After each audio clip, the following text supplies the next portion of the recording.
Let me ask you a question, all of you working class people out there who are like me.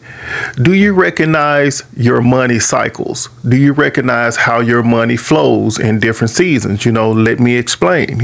As working class people, we tend to have a flow with our money. If you are a person that has kept a job for a year or so, if you've been working for the company for a significant amount of time, given me, I've been a truck driver for this big box company for almost 4 to 5 years now. I think next year will be my 5th year.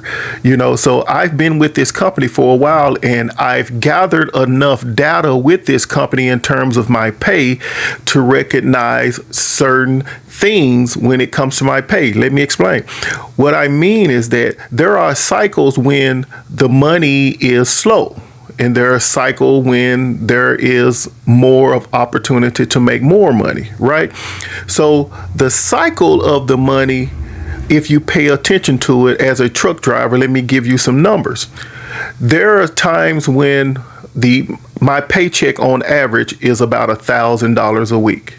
And there are times during certain months of the year where my pay range can be $2,500 and above a week, but it don't happen the whole entire week. It only happens at certain times. What I started to recognize is that during the high times, I emotionally felt a certain way. And during the low times, I emotionally felt a certain way. Neither of these times was I ever thinking about what to really do to have a strategy, a plan for the money. I was just going based upon how I emotionally felt. And many of you can agree with this and maybe not, but this is just my story. I just want to share it with you.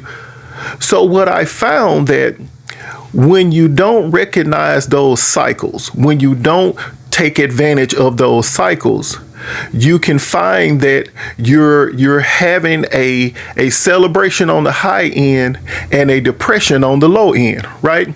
So when you want to have a successful life, when you want your finances to be going in a direction towards financial freedom, I found that during the high times, I treat them as if they're still the low times. And then the low times, I keep a mindset where I don't do much extra stuff because it's a tight time, So when you recognize those cycles, you can really begin to direct your money in the way you want it to go.